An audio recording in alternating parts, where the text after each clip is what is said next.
You join us, David? Okay, it's been recorded. I'm glad to be here. And Bob, if you want to continue on with the introduction of Mr. Burns, and we'll get started. David, you get a double barrel introduction. All right.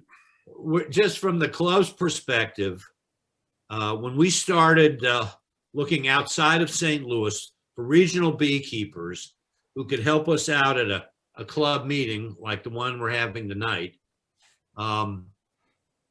Michael, my screen has just gotten kind of crazy looking. Are we sharing your screen, Dave, at the moment? Oh, maybe. No, I don't think that's my screen. I don't know whose that is. It's got a dog on it. Yes. No, that's not mine. This is a reality TV show, but it really is. Well, I'm going to continue on with this little introduction because I think it's an important context. Dave is now one of these fourth generation beekeepers whose family has done it his whole life, but he's become a bee man along with his wife and other family members. They've really thrown themselves into it over the last 20 years or so, starting small, I'm sure. But if you go to his website, Long Lane Honeybee Farm, I think it is, and you'll get a sense of the breadth of his activities. And not only is he involved with hive products, but he's got an educational bent to the things he produces, that is hive parts and things that beekeepers can use. He produces honey, but there's a big concentration on education. And he's put a lot into his own operation, educational programs, but also to other organizations, particularly the Eastern Apicultural Society Master Beekeeper Program, which he oversees and has really helped to develop the last few years. And he's visited the club at least 2 times, maybe more, and it's always interesting. He's really perfected, I think, the way he keeps bees for his operation. And that's what you find with the really great beekeepers is they may do things differently, but they always fit what the beekeeper's trying to achieve. And it's really great when you can hear from someone with that skill. So with that, David, I hope I didn't take too much of your time. Take all the time you need. I think on the schedule, we've got 45 to 50 minutes and lots of time for Q&A. So thanks very much for joining us tonight. Well, I appreciate that introduction, and wow, I feel a lot better about myself after hearing you speak about me. That was a well thought out bio on me. I appreciate that. Yeah, I wanted to share tonight. I'm not sure exactly, where everybody is in our audience as far as their hives are going for the season so far, or what kind of combination you might have of new beekeepers or old timers. But I assume, like every meeting, there's going to be a good combination of all of us from different perspectives. And of course, with beekeeping, there's always a huge amount of information, both old information, new information, and wives' tales and everything else in the middle there. So it's always good to talk about where we're at. And I kind of wanted to focus on seasonal management and what kind of things we're doing with our bees now and in the next few months, and then getting them ready for summer. It's been a good year for us already. The bees have really been well. We made up a lot of nukes this year, and that went really well for us. We had good queen production with the nukes, and so I was happy about how the year got off. Here in Illinois, we got off to a pretty warm start back in February and March, and our hives were, showing good signs of growth. We saw early drone production, and everything was really looking good. And then we just got slammed with cold weather, and seemed like we were set back for a little while too, trying to get out of spring. Spring just didn't want to let go, but we managed to do that.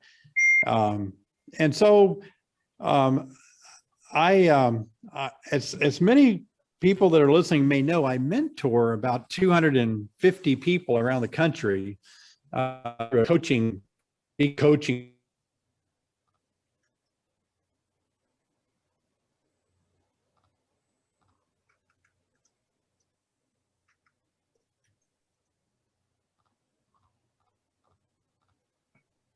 We've lost David. Please be patient while we regain David back.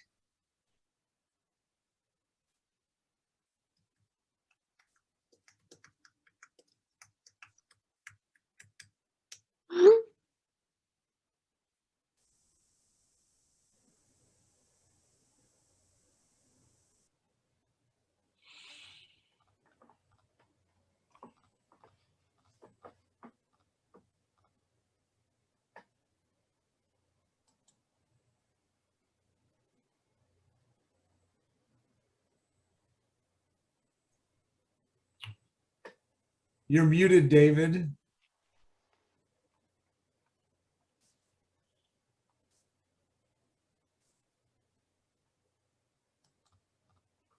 All right, I don't know what happened. You're back.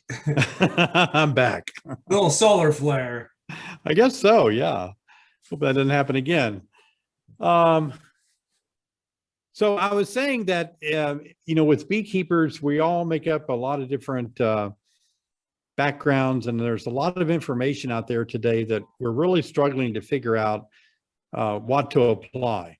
Old information, new information, and I'm amazed at the number of people that are struggling to find out what information to run with. So in my B Team 6 mentorship program, a lot of people send me information and questions, and some of them are complex, but the majority of them are very simple. And I would say it's a little frightening to see how many beekeepers there are today that have not even hardly the basic information down, like not even able to distinguish a drone from a worker, not able to find the queen, can't see eggs. And I would say, sadly enough, the majority of beekeepers that are probably within the last 5 years getting into beekeeping, they're kind of stuck in this struggle of trying to figure out what is beekeeping all about. The beekeepers that do have the information, that are well versed in the skill and the hobby, a lot of times they're just too busy. They've got their own hives to deal with to help other people. So I hear a lot of people saying a guy down the road was going to help me, but then he's too busy. He really can't. I have no idea what I'm doing. And that's good and bad. It's good that we are flooded with new people getting into beekeeping, but it's a challenge when we're trying to keep people motivated to do the right things. And so today I thought I'd just kind of share some of the basic things, and we can drill down if we want to do that. But coming out of spring, like we're doing right now, we're going to struggle with, are we going to maintain our queens? Are they going to continue to lay well? Right now we're watching our queens. We see occasionally some that are failing, and we have to replace those queens. And I think probably the best bit of information people can gain today is don't put up with a bad queen. And by bad, I mean, if it's not a superwoman queen, then we just have to requeen that hive. The longer we go with a queen that's limping along, spotty, I mean, not just spotty brood, but brood that's not solid like that, not a queen that's not producing sheets after sheets of brood, I just think you should get rid of her. Queens rarely get better. If you see a queen that's not doing well and the laying pattern is not unbelievable, it's not going to improve. It's going to get worse.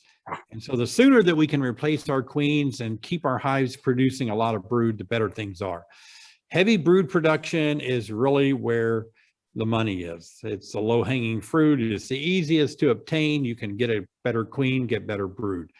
Because the whole hive exists on all the bees working as a single organism, all doing their jobs like they're supposed to be doing.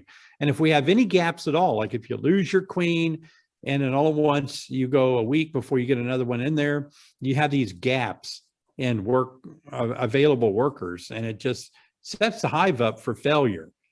And so we had to really teach our beekeepers to monitor their queens. I have a colony inspection sheet that I've used for years. I give to my students. And on this sheet, I have neat things like when you inspect your hive, I want you to count the number of frames that have eggs, larvae, and capped over pupae. I want you to tell me how many frames are out there, because that tells you the future of your colony and how well your queen is performing. And then how many frames of resources do you have? What about pollen, bee bread, nectar, honey? How is all that shaping up? When I inspect a hive, that's the first thing I did. My eyes go to what's in there, and I can quickly in my head, start adding up the numbers. Do I have a lot of brood? Do I have eggs, capped over brood? Do I have a lot of honey? Do I have nectar? And then I start deciding what to do next based on what's in there. So I think the first thing that we really need to do right now is keep our eyes on our queens, because things can go bad pretty quickly. They can fail. They can be superseded. They can, there could be swarm cells that are developing now. We're probably in the middle to the end, toward the end of our swarm season here in Illinois.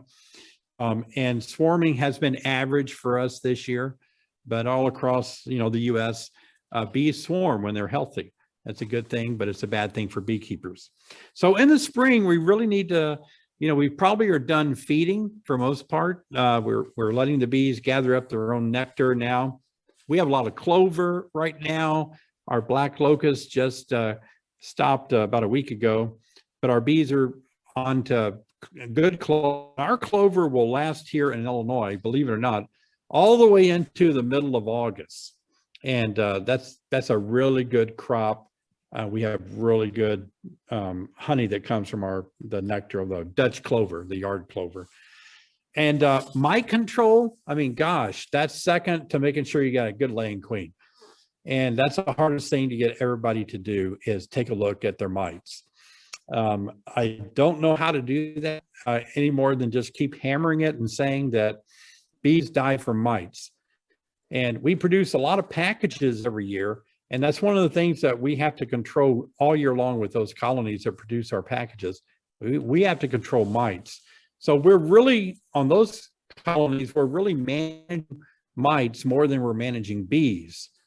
Because if we manage those mites, then our bees are going to be so much better. It's amazing. And we have a lot of people today that are against using any kind of treatments that are chemicals or harsh treatments. They prefer to go organic. And a lot of people are getting into beekeeping that aren't too fond of using chemicals, especially backyard beekeepers with, just a few hives.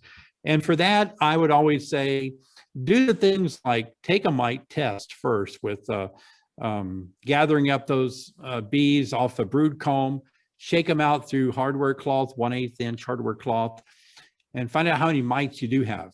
I like to test about 300 mites at a time, or 300 bees, and then I'll see how many mites I have on 300 bees. Again, I think a lot of people think you get better data from the alcohol wash, and others don't like killing bees, so they use powdered sugar. But either one, you're going to get some sort of a result that you can start to develop and see if there's a climbing trend or not. You'll be able to do that. You'll use that as a benchmark. But testing is so important, testing those mites. I think that's vital. But if you find mites and you need to do something about it, I always fall back to how many mites do you have? And if you just are showing low numbers, then you can do some things that don't involve chemicals, especially the hobbyist, the backyard beekeeper with 1 or 2 hives that doesn't like chemicals. Drone combs are very effective. Even powdered sugar dustings are a little bit effective, things like that. You can use these methods if your mite counts are low. But a lot of people have just opted out to use oxalic acid or formic acid and other forms of, I guess, of approaches that involves a little bit of more of the harsh treatments like acids. And those are really effective. I think that has a lot to offer.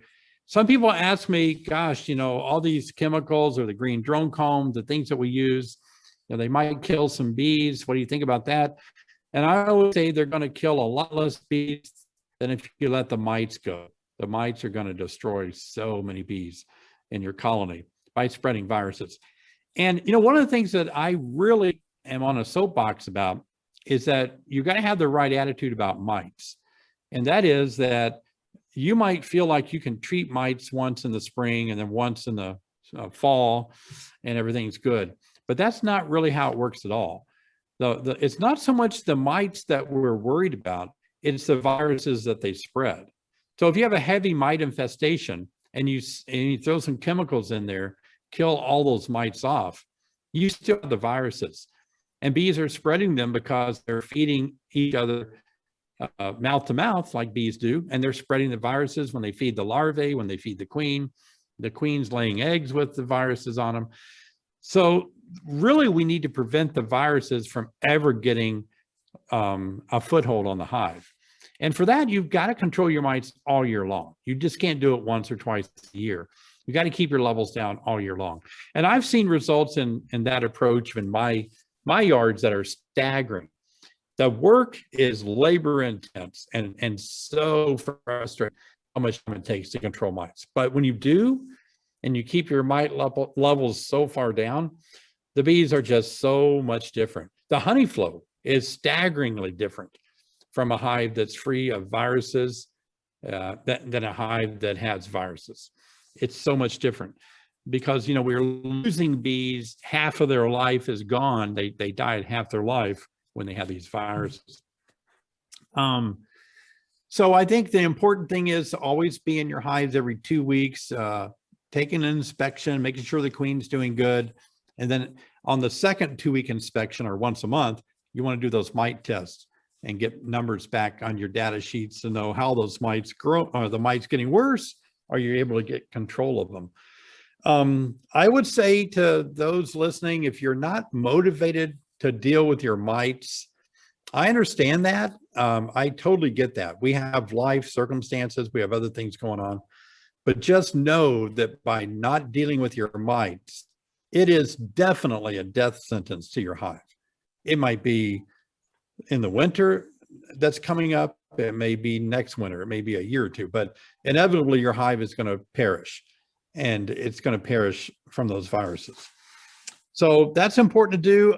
If you're still dealing with swarm prevention, obviously the best way to deal with that is continue to make your hives roomy enough that they can expand without being crowded.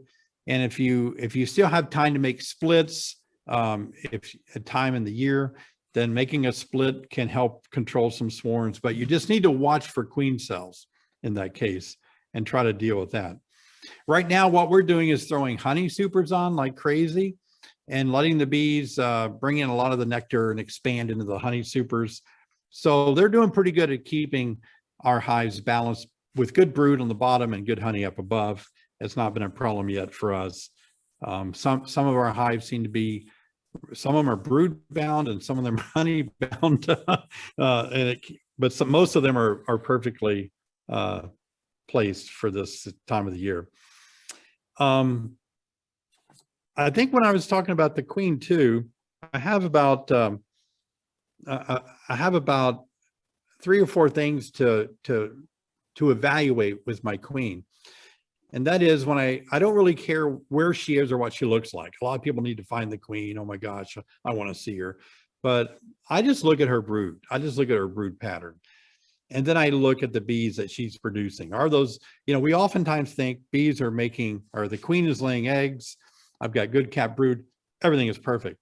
Well, it's not perfect if her progeny doesn't have good characteristics. If they're not good foragers, or if they're not good wax builders, if they don't have the genetics and the characteristics that we like, then we just have we have a whole bunch of bees that aren't really doing what we want them to. So I evaluate my queen based on the workforce that she produces as well. And I always like to say, are they gathering good? nectar? Are they putting it in cells? Are they building out wax really well? And then I know I have a good queen that has good genetics. So you always have to evaluate your queen, not just her brood pattern, but her offsprings. How well is the workforce going? How well is she doing? And then you also have to evaluate how long you want to keep that queen. And I think a lot of people probably keep those queens a little longer than they should, in my opinion. I have got to where I really don't like a queen much after her second year. So I'll run her 1 year, I'll run her the second year, but at the end of the second year, toward the middle of the summer, I always like to replace her. And that way in June or July or August, I've got to have a new queen on there after that second year. So I come into my third year with a new queen. That solves a lot of problems for me on the queen. If she's a good queen and I love her to death and I hate to get rid of her, then I graft off of her. And that way I get a lot of her genetics that are transferred down, half of them. That helps a lot too. I don't do a lot with manipulating boxes in the spring. I know a lot of people talk about checkerboarding and rotating hive bodies in the spring coming out of winter. Sometimes you have to do that. That's not real critical to me. Again, more than me looking at my hives as individual hives, I always look at my hives as more like I inventory frames. All my hives are just holders of a lot of different frames, especially in the spring. That helps me balance out my hives.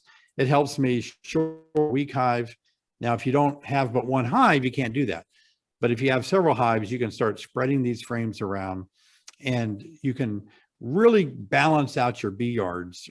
And that is really important to try to keep balance in the hive. And while we're talking about balancing hives, one of the greatest things that I noticed years and years ago was the proper way to help a weak hive out. When a hive is weak, maybe they're low in population, what do you give them? Well, the first thing you want to give them is capped over brood. You don't want to give them open brood like larvae or eggs, because that's going to take too long for that workforce to emerge and help them out. It's going to take a whole 21 days. You give them a frame of capped over brood, those bees are emerging any day, and they immediately become great bees that will bolster up that weak colony.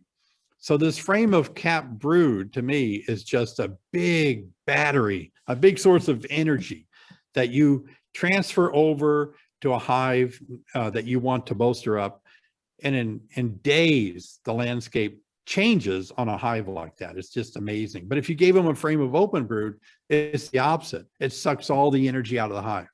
All the bees there have to feed that larvae, keep it well fed. They're already struggling. And so it just makes them weaker and smaller. And a lot of that larvae it dies before. So balancing frames out, it's a lot of fun to me. It's like art. You go out there and you just look at all the frames that you have, and you need to keep inventory of what's in every hive if you want to swap frames around.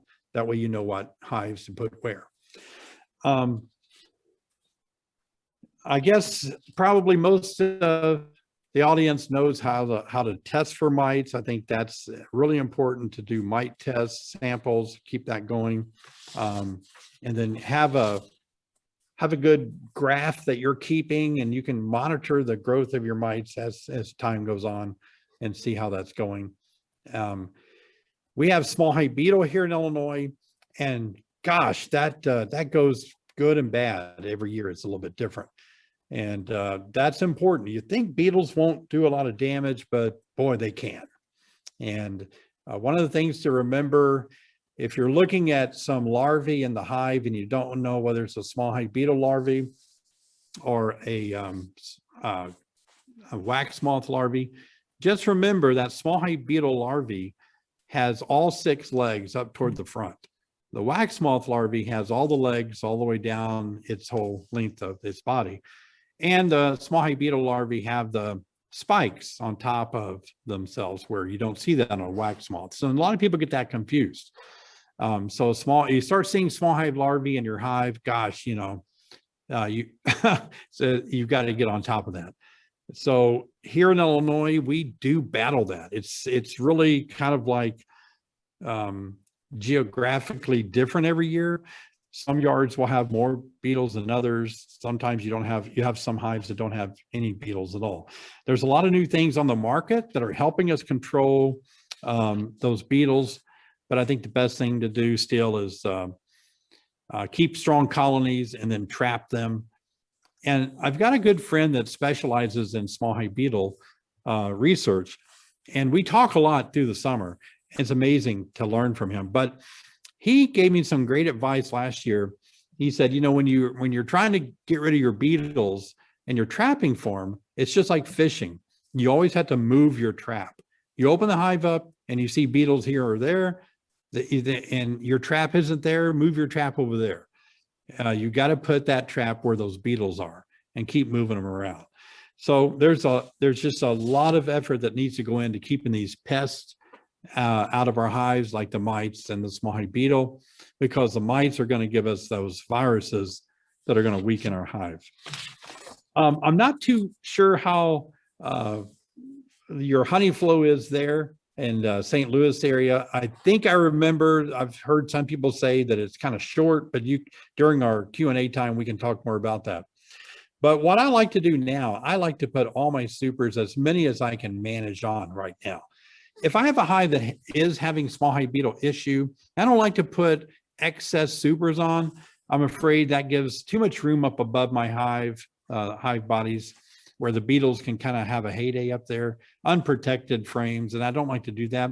But if I've got a colony that isn't showing, you know, too bad of a beetle infestation at all, just a handful of beetles every time I open it, and my traps are working, I'll go ahead and load up those boxes with 4 or 5 honey supers on top.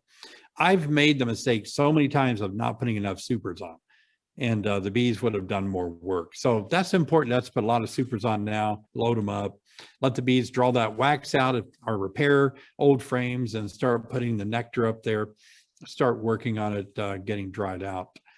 There really isn't much in my mind about the queen excluder. I'm just old fashioned, I guess. I don't like using queen excluders.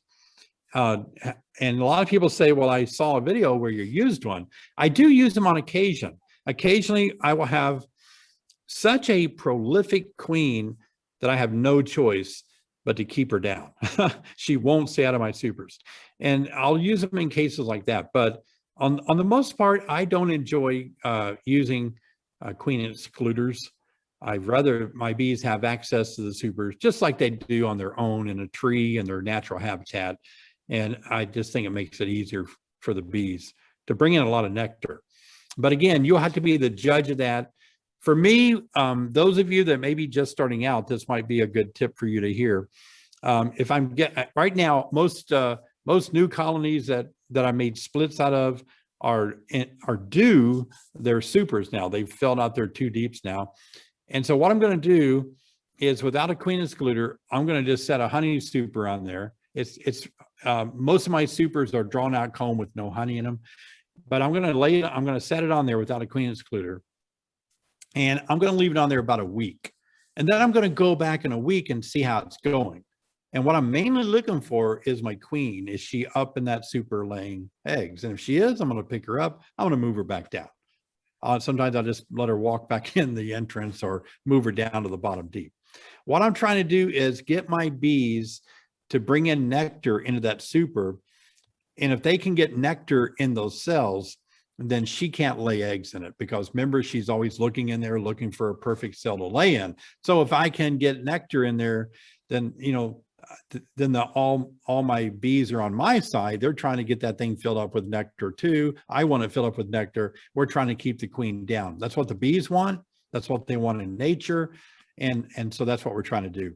So once I get that super, that first super, to be filled with nectar for the most part, that becomes my queen excluder.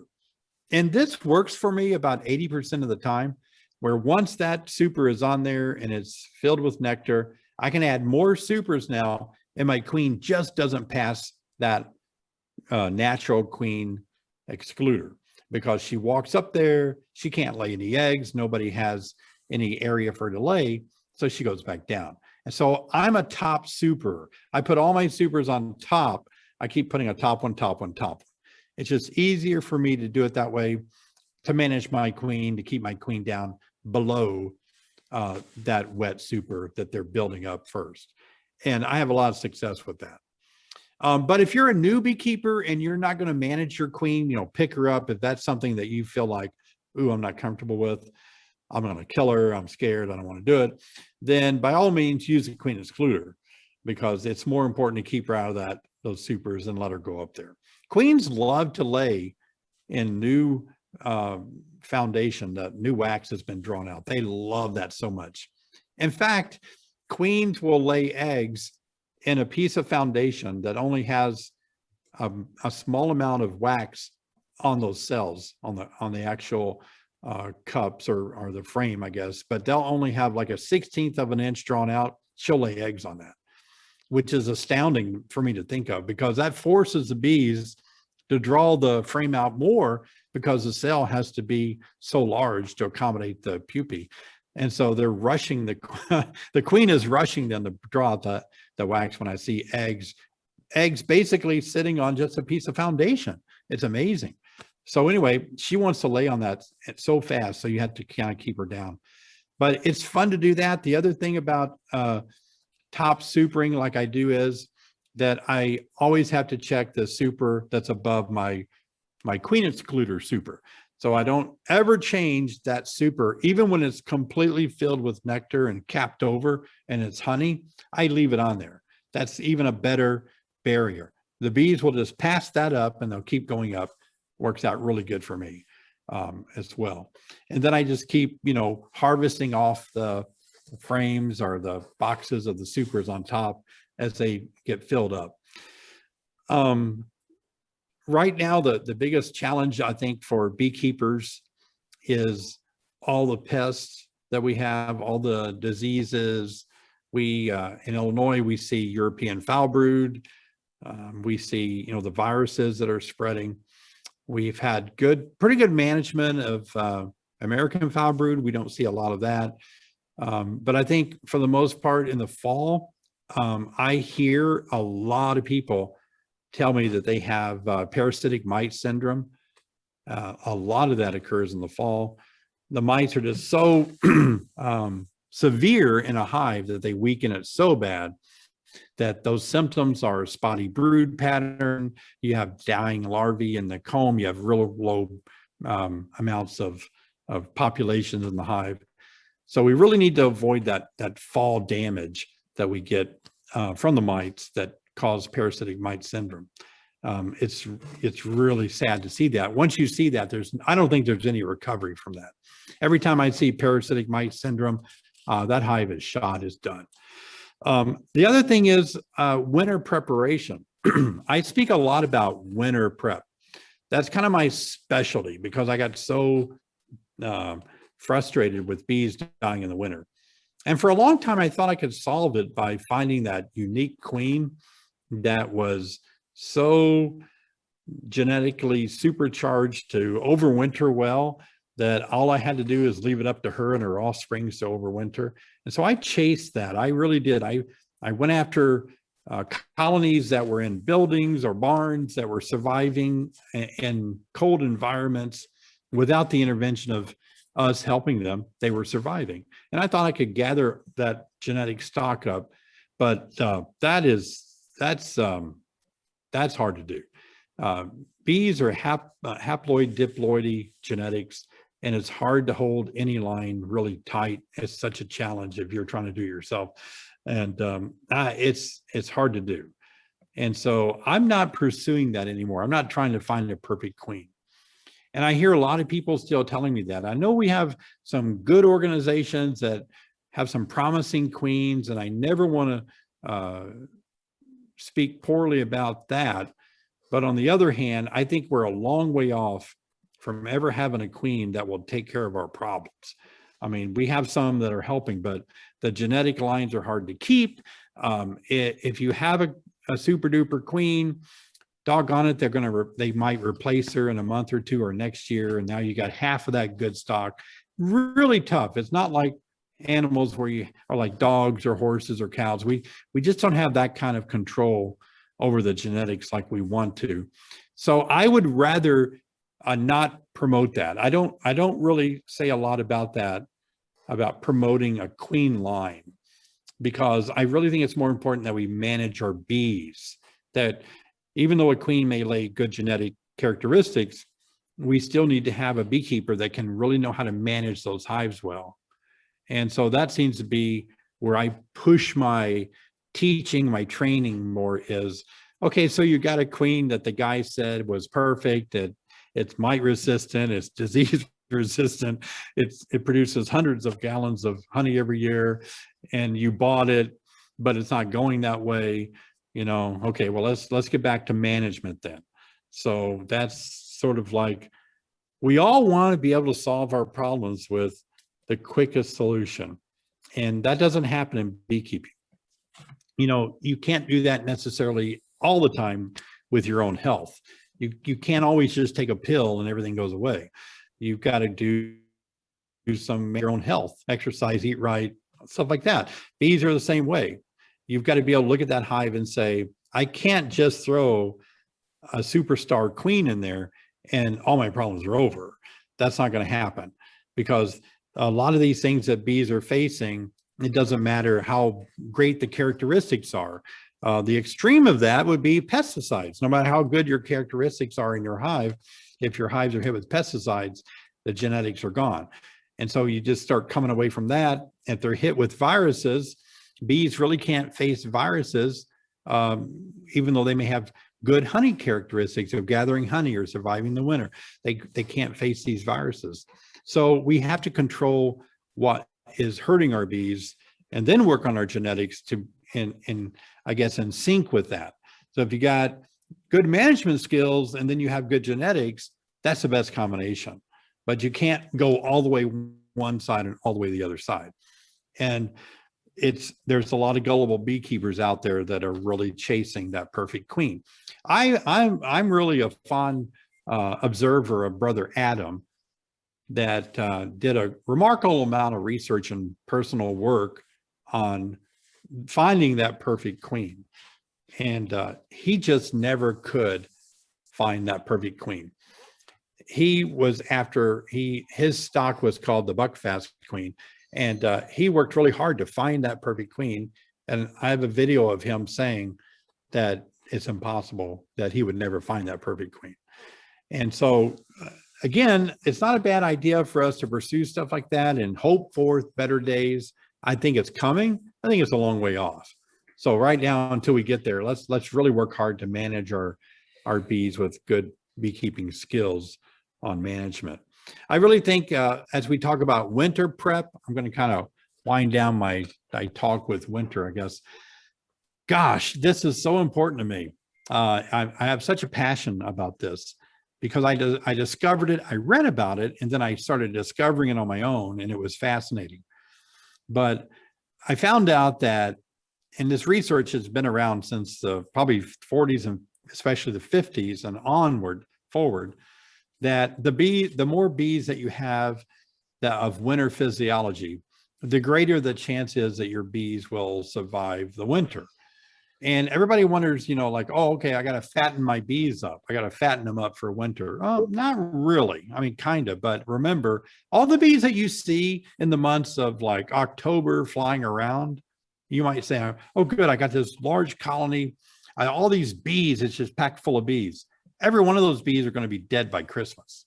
I mean, it's kind of an eye opener when you think of it that way. Those bees are going to live 40, maybe 60 days. They're dead by Christmas. So you're thinking by Christmas, everything I see in these, and all these adult bees right here, dead by Christmas. Oh my gosh. What does that mean then? It means I got to have a lot of brood in the months of September, October, and November. I have to have tons of capped over brood. And I have to do some inspections to make sure I get that. So that means that these bees that are emerging in October, in November, in December are going to be bees that are designed to have winter physiology. It just means that they live 4 to 6 months. That's amazing, isn't it? And so they have fat bodies where they have reservoirs where they store proteins in their bodies, and they live longer. Most of us would kind of say, well, they live longer because they don't work as much, they don't have a lot going on. And that's kind of true, but they're designed to be bees of winter physiology.